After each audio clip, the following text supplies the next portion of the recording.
चुनाव आयोग का दायित्व तो चुनाव कराना है, निष्पक्ष चुनाव कराना है, ना कि किसी पार्टी का प्रकोष्ठ बनके किसी पार्टी के लिए काम करना है। जो बीजेपी देगी वोटर लिस्ट, उसी वोटर लिस्ट पे जो है चुनाव आयोग चुनाव कराएगी।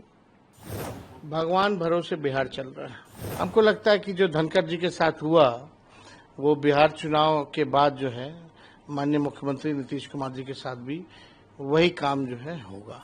जो महाराष्ट्र में हुआ शिंदे जी के साथ, वही काम जो है नीतीश कुमार जी के साथ होगा। देखिए, बड़ी आश्चर्य की बात है कि अचानक से मानसून सत्र के पहले दिन तो उन्होंने बहुत ठीक ठाक चलाया था और अचानक से रात में ये सूचना मिली कि उन्होंने इस्तीफा दे दिया है। अब दिया गया है कि लिया गया है, ये सवाल खड़ा होता है। अगर अचानक से स्वास्थ्य बिगड़ा है तो उसी समय इस्तीफा देने की तो बात हो नहीं सकती है।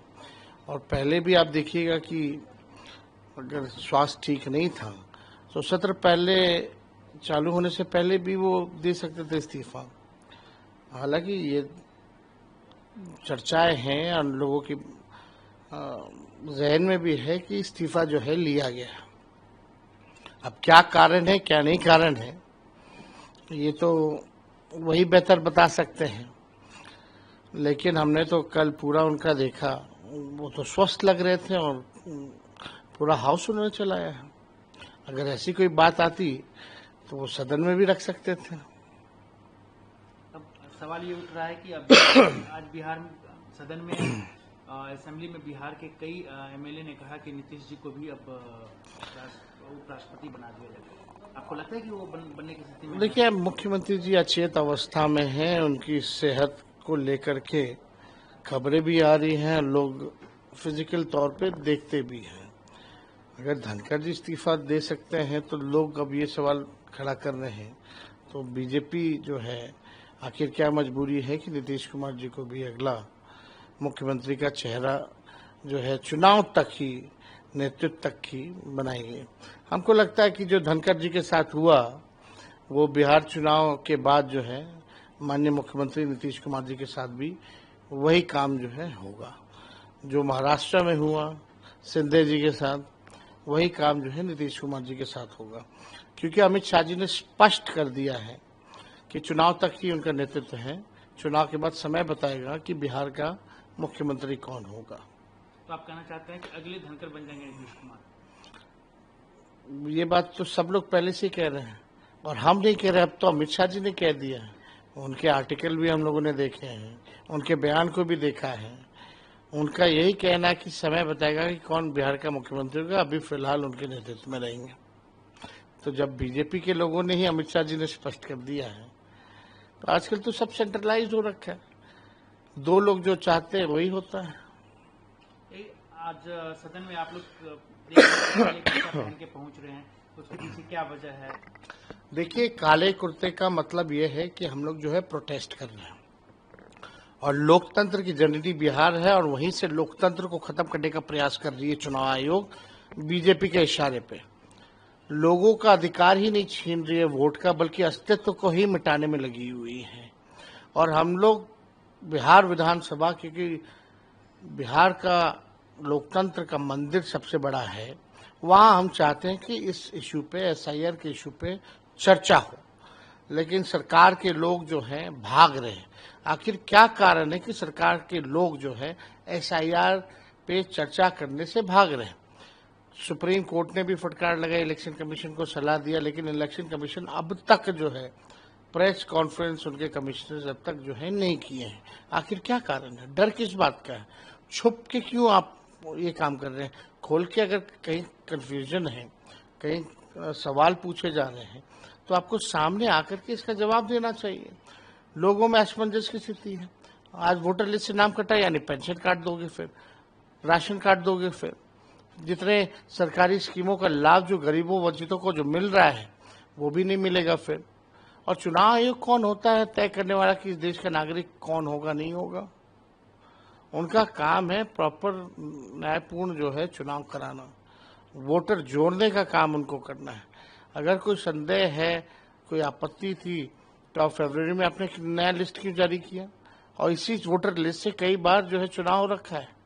3 बार नरेंद्र मोदी जी प्रधानमंत्री बने इसी वोटर से, तो उनका कहने का मतलब क्या है, फर्जी वोटरों से बने हैं।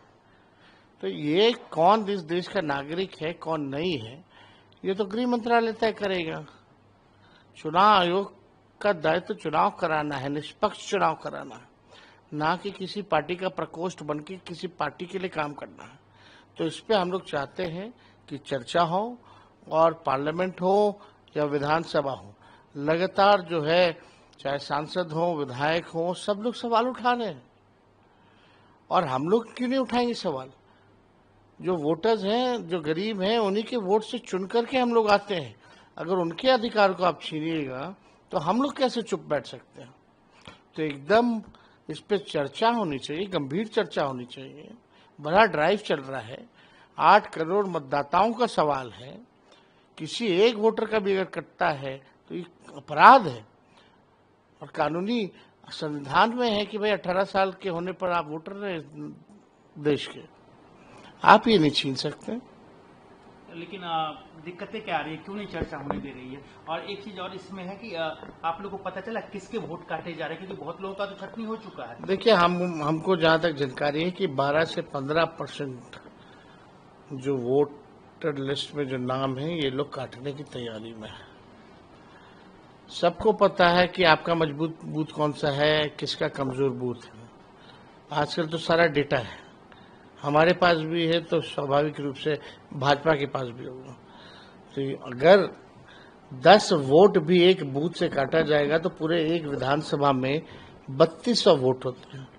और पिछले बार 2020 के चुनाव में 3000 से नीचे लगभग 32 से 35 सीटें जो हैं जहां हार और जीत का निर्णय हुआ था। तो ये समझ सकते हैं बड़ी एक साजिश है, लेकिन किसी भी कीमत पे हम लोग जो है इस लड़ाई को छोड़ेंगे नहीं। मामला कोर्ट में भी है, 28 तारीख को कोर्ट का अगला डेट है, और कोर्ट का सलाह भी नहीं मान रही है इलेक्शन कमीशन। जो डॉक्यूमेंट्स मांगे जा रहे गरीबों के पास है नहीं। आपने कई एक वीडियो देखे हुए, कई एक जो निष्पक्ष जर्नलिस्ट है प्रूफ के साथ, बीएलओ जो है खुद ही अंगूठा मार रहे हैं, खुद ही साइन करके अपलोड कर, लोगों को पता ही नहीं। आप लोगों ने ये सवाल उठाया कि जो आदमी, जो मजदूरी है, जो लोग बिहार से बाहर रहते हैं, हमेशा आप तो कई प्रेस कॉन्फ्रेंस में, या हमने चुनाव आयोग को कई बार चिट्ठी भी लिखा, ये चुनाव आयोग हमारी टीमें भी गई, हम भी गए बिहार में, कोई जवाब नहीं है इनके पास। 4.5 करोड़ बिहार के लोग जो है तकरीबन जो है बाहर रहते हैं, बड़ी संख्या है।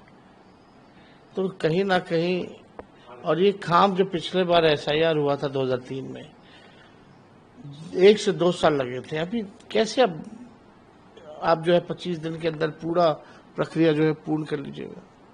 हम लोग भी जाति आधारित गणना कराए थे तो 9 से 10 महीने लगे थे, उसमें कोई डॉक्यूमेंट की जरूरत नहीं थी। कहीं जगह तो लोग गए ही नहीं है। कितना बड़ा फर्जीवाड़ा चल रहा है केवल टारगेट पूरा करने के लिए, बहुत ही शर्मनाक बात है ये। तो चुनाव में इसी से जीत और हार लिपापोती कर रही है, ये आई वॉश है। अब तो ऐसा लग रहा है ये आई वॉश है, जो बीजेपी देगी वोटर लिस्ट, उसी वोटर लिस्ट पे जो है चुनाव आयोग चुनाव कराएगी। एक और सवाल, बिहार में जिस तरीके से कानून व्यवस्था की हाल है, रोज आए दिन 4-5 मर्डर हो रहे हैं, आज भी हुए हैं, तो कैसे देख रहे हैं इन चीजों को? भगवान भरोसे बिहार चल रहा है। अब सरकार और पुलिस ने पल्ला झाड़ रहा है कि हम आपकी सुरक्षा की जिम्मेवारी नहीं ले सकते। कई पुलिस अधिकारियों ने भी ये बयान बेतुका दिए हैं, कई सरकार में बैठे लोग जो है बेतुका बयान देते हैं।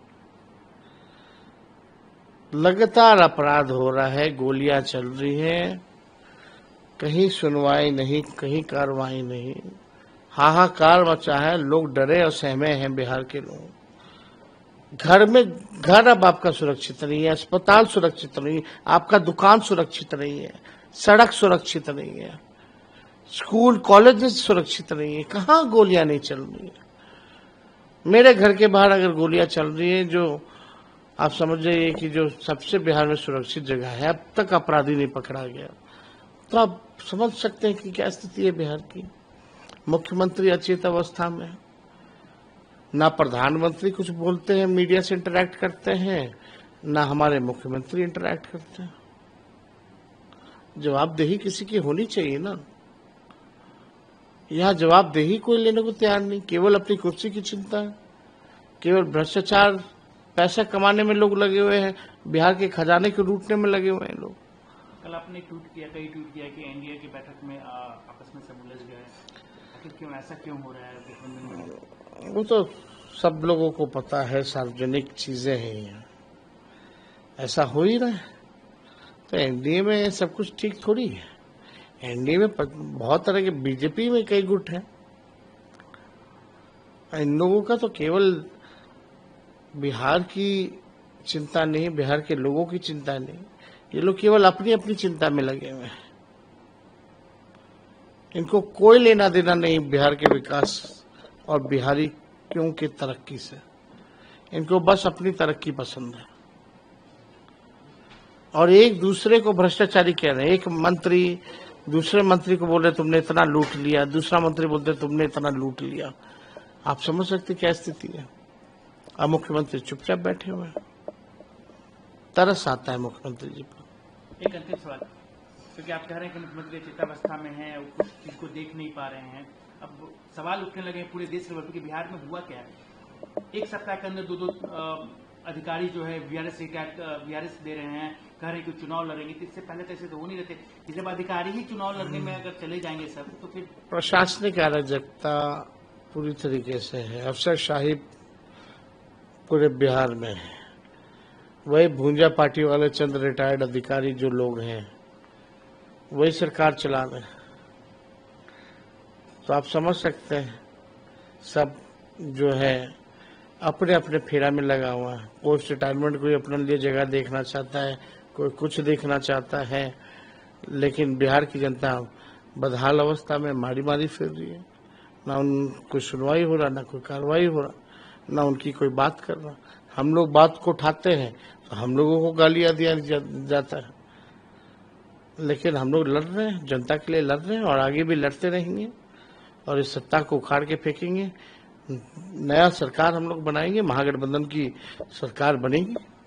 अच्छा सर, एक और सवाल है कि जो आप लोग की अगर मान लीजिए सरकार आती है, तो जो जितने भी आप कह रहे हैं कि ये रिटायर्ड अधिकारी लूटे हैं, ये क्या उस पर आप कार्रवाई करेंगे? आने वाले दिन में सब पे जांच से बैठाएंगे?